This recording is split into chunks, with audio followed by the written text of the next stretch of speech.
Hello and welcome back. In this video we'll start section 4.3 and we'll begin by looking at probabilities that involve the phrase at least one. So it would be nice to start with an example. We've got, let's say that we will roll 3 dice and we'll ask what is the probability that we get at least 1 3. This starts to get pretty complicated pretty quickly. There are 3 different ways of getting at least 1 3.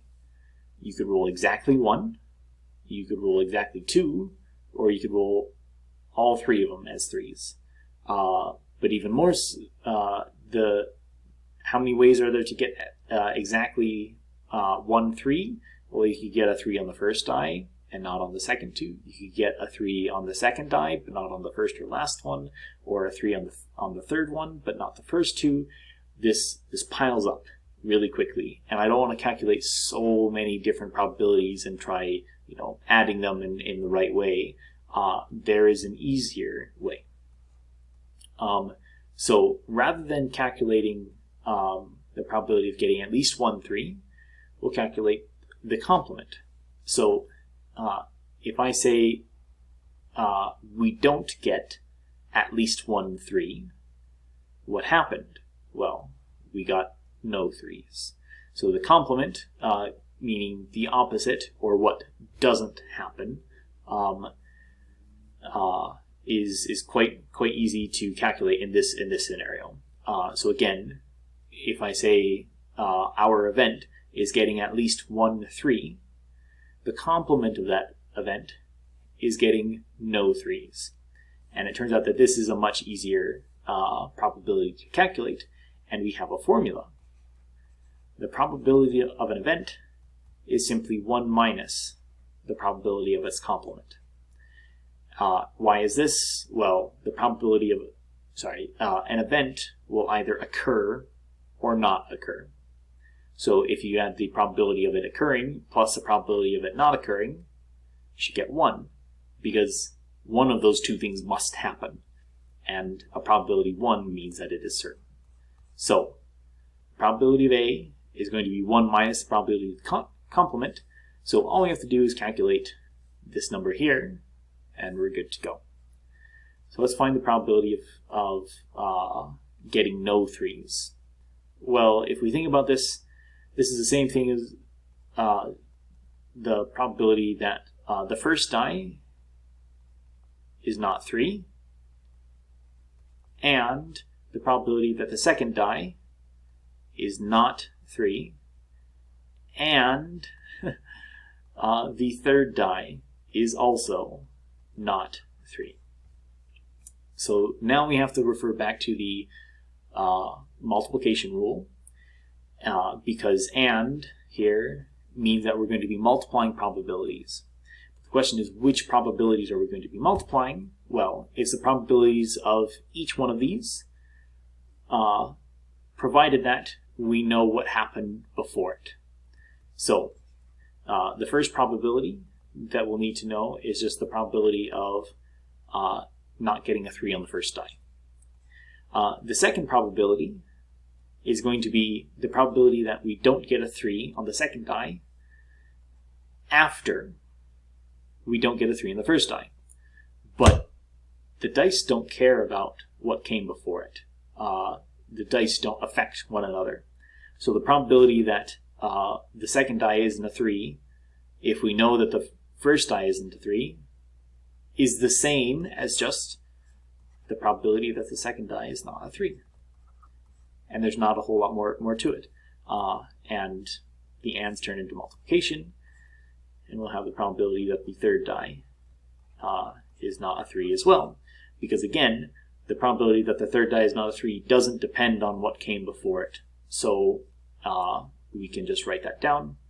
The probability that any one die doesn't turn up as a 3, well, there's 5 ways of getting something that's not a 3 out of the 6 possible die rolls. And again, the second die is essentially identical to the first, and the third die is essentially identical to the first as well. So after we roll 3 dice, what's the probability that we don't get any 3s? It would be 125 out of 216. And we're not calculating the probability of not getting a 3. We want the probability of getting at least 1 3. This is going to be 1 minus 125 over 216, which is approximately 0.44. So a little less than half the time, we would expect to get at least 1 3. And that seems reasonable. So this is essentially the short way of doing this, rather than calculating a bunch of different probabilities and having to add them together. So the trick here is, instead of calculating the probability of at least 1, we'll calculate the probability of its complement, getting none, and just taking 1 minus that. So, and sort of written out in more words, if you let A be the event of getting at least one event to occur, say 1 3 or 1 heads on the flip of a coin, the complement of that event, the complement of A is getting none of those events to turn up. And then there's two steps, 2 calculations. You calculate the probability of the complement, and you take 1 minus that probability. So it's not very many steps. So let's apply that right from the get-go. Let's find the probability of flipping at least 1 heads in 10 tries. So we'll flip a coin 10 times, and I want to know what's the probability that I get at least 1 heads. Well, if we call A the event of getting at least 1 heads, there's a lot of different ways that I could get at least 1 heads. I could get 1, I could get exactly 2, I could get 7 heads in all sorts of different orders. So it'll be easier to calculate the probability of getting no heads, which, if you think about it, if you get no heads, that's the same as just getting all tails. So this is going to be fairly straightforward. So the probability of the complement of A is a probability that we get tails on the first, and we get tails on the second coin, and we get tails on the third coin, and so on and so forth until the 10th flip. We also get tails. So we're going to multiply these probabilities. So what's the probability that we get a tails on the first coin flip? Well, that's just 1 out of 2. And we're going to multiply the probability of getting a tails on the second flip, given that we got tails on the first flip. But these coins aren't going to affect one another. They are independent. So the fact that we get a tails first doesn't affect the fact that we're going to whether or not we get a tails second. So we're just going to multiply by 1/2 because that's the probability of getting tails. And we're going to do this for each tails that we have to get. And ultimately, this is going to be 1 over 2 to the 10th power, which is 1 over 1024. Again, we're not quite done. The probability of getting at least 1 heads is going to be 1 minus the probability of getting all tails, as in the complement. So this is going to be 1 minus 1 over 1024, which is 1023 over 1024.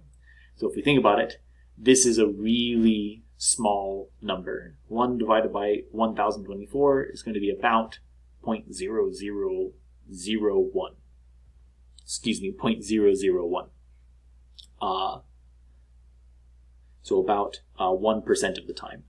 So the probability of getting at least 1 heads is going to be 0.999, essentially. It's very, very, very close to that. So most of the time, the vast majority of the time, you'll get at least 1 heads. What happened here, all of these probabilities are independent from one another, which meant that all of these probabilities are equal. So this calculation is very simple. I do want to go through one scenario where we don't have independence. So again, we'll find the probability of drawing at least one heart in a hand of 5 cards. So to be more explicit, we're going to draw 5 cards without replacement. So after you draw the first card, you're not going to put it back before you draw the second card. And you're not going to put either of those back before you draw the third card, and then the fourth card, and then the fifth card. So the probability of getting at least one heart, the complement of this event is the probability of getting no hearts. So what I want to do is find the probability of getting no hearts. So again, what I want is the probability that the first card is not hearts.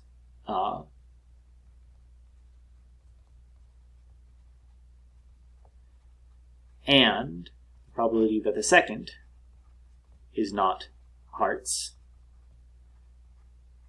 And all the way out to the fifth card that we'll draw, and that can also be not hearts. So none of the cards that we can draw are hearts. So because this is an and, we're going to multiply. So there are 52 cards in a deck, and each one is equally likely. How many hearts are there? Well, there are 13 hearts in a deck, ace through 10, jack, queen, king, so that's 13. So how many are not hearts? Well, that's 39. So there are 39 ways of drawing a card that's not a heart, and out of the 52 cards in the deck. So now we move on to the second card. So what's the probability of not drawing a heart on the second card? Well, assuming that we didn't draw a heart on the first time, the probabilities are going to change. There's only 51 cards left in the deck. And if we drew something that wasn't a heart, there's only 38 cards that aren't hearts that are left in the deck. So now things are not independent. The probability of not drawing a heart on your second card changes from the first. So on the third card, how many cards are left in the deck? Well, there's 50 cards left in the deck, and there are only 37 non-hearts left. For the fifth card, there's 36 non-hearts left, over 49. Multiply the last one, 35 non-hearts left out of the 48 cards left in the deck. So again, because these are not independent, we're going to have to calculate each one individually. And it's not too bad. The first one is the simplest. The next one, there's one less card in the deck and one less non-heart, and the pattern continues. So it turns out if you do everything here and plug this into a calculator, I believe you get something that's about 0.44. So this is rounding to two decimal places. So 44% of the time, you won't draw a heart. So that means when we take the complement, when we take 1 minus 0.44, that means 0.56, or 56% of the time, you'll draw at least one heart. So most of the time, at least over half the time, you'll draw a heart in a hand of 5 cards. So again, this is just practicing what happens when our events that are separated by ands here are not independent. We will have to calculate each probability individually. Luckily, there's a pattern here.